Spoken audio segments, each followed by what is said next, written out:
es normal que haya algunos olvidos frecuentes en las personas ancianas.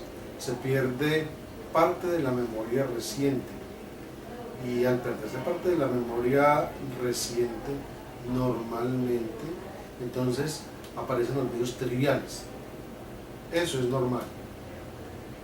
Cuando esos olvidos se convierten en una cosa más grave, por ejemplo, una señora que ha cocinado toda la vida, que se le olvida cerrar la llave de la estufa, o un señor que siempre ha estado pendiente de la seguridad y sale y deja la puerta abierta en la casa, o alguien que vive en una zona por mucho tiempo, sale y se pierde, ahí ya hay que poner cuidado.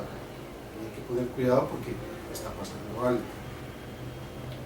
Y ese algo no necesariamente tiene que ser una demencia.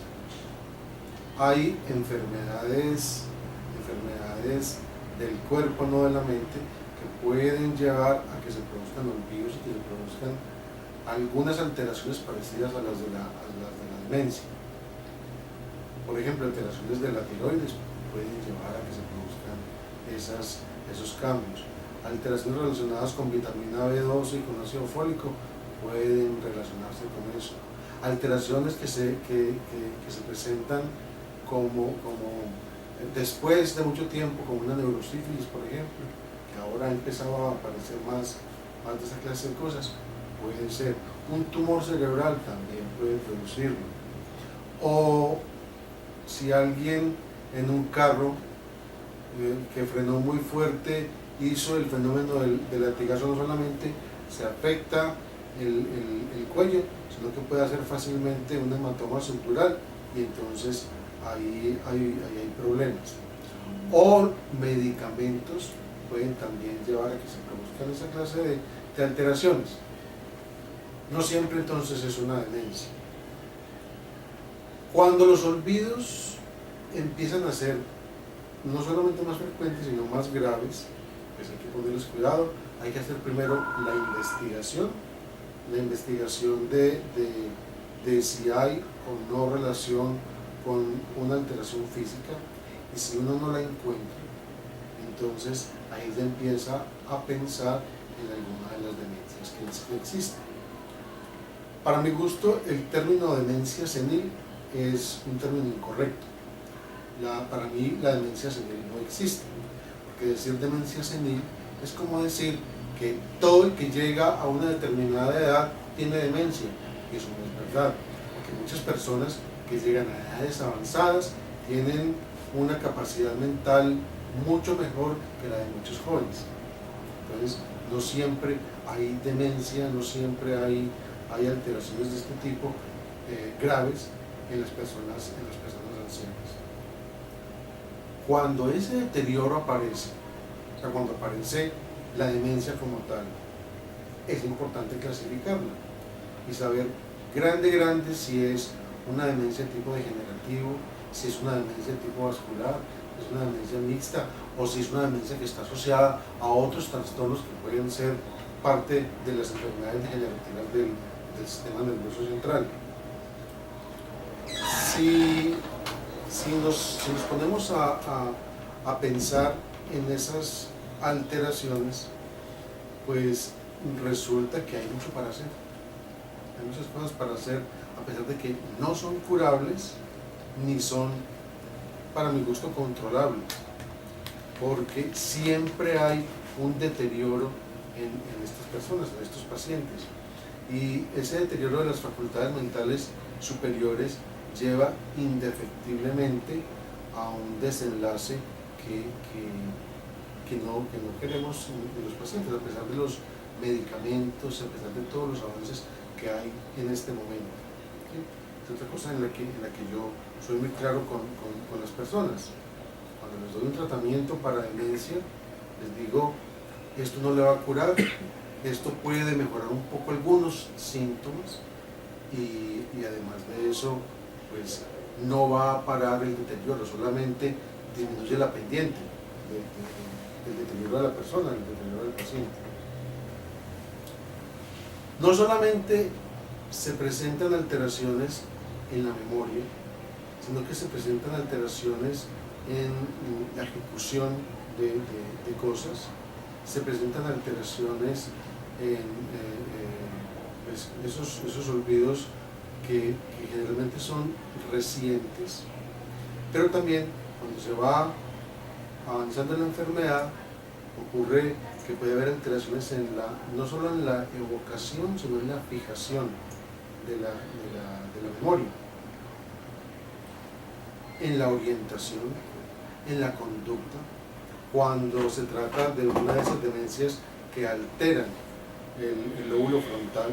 Es una desinhibición mayor que cuando no se está alterando mucho ese lóbulo. Entonces, pues hay que tener en cuenta todos esos síntomas. Algunos de estas personas, de estos pacientes, pueden tener alucinaciones. Eso es cuando estamos hablando, por ejemplo, de una demencia de cuerpos de Lewy que tiene algunos cambios que se parecen al Parkinson, y entonces ahí es donde entran las otras alteraciones que tienen que ver con otras patologías. Dentro de esa patología mental es muy importante el manejo no solo del paciente, sino de la familia, de los cuidadores. Y esa misma patología mental puede llevar a un deterioro físico. Por ejemplo, algunas personas en un determinado punto de su patología, de su enfermedad, pueden tener alteraciones para deglutir. Eso ya es una alteración física. Entonces ahí tiene que entrar uno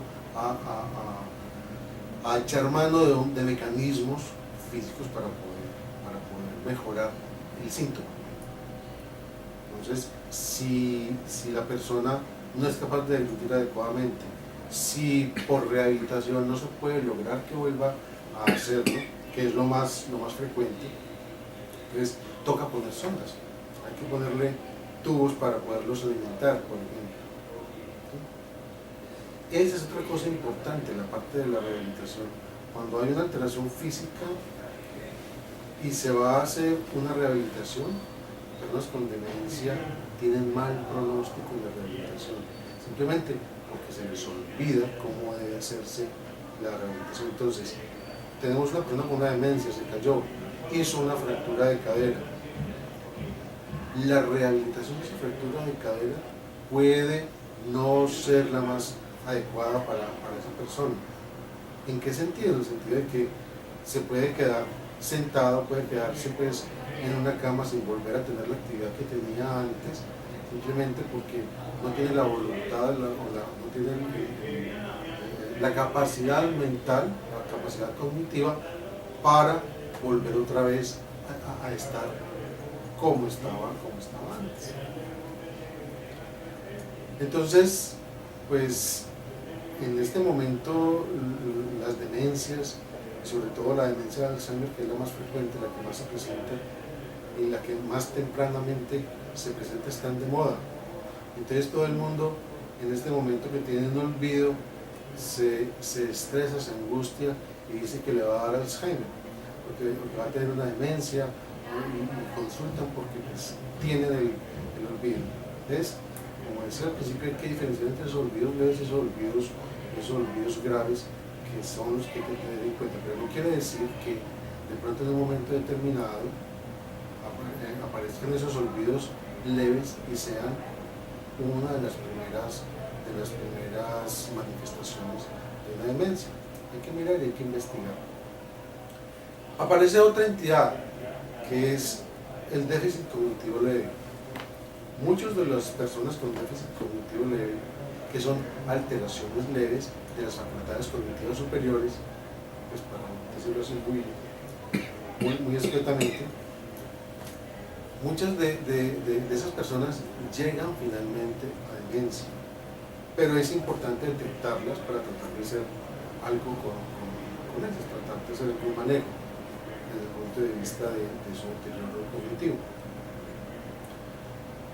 Y por supuesto, cuando a mí me llega una persona con estas alteraciones y aparece dentro de los exámenes que le pido una alteración tratable, yo me pongo muy contento porque es tratable. Hay que tener en cuenta que por lo general esas alteraciones tratables, o sea, esas alteraciones físicas de las que hablábamos antes, la tiroides, la vitamina B12, todas estas alteraciones deben tener menos de un año para que el tratamiento surta un efecto de reversibilidad en algunos de los aspectos de las alteraciones cognitivas. Si lleva más de un año, generalmente no revierten la pérdida de memoria ni algunas alteraciones de estas. Sí puede frenarse la enfermedad y también uno ve que algunos de estos pacientes degeneran finalmente en una demencia como tal.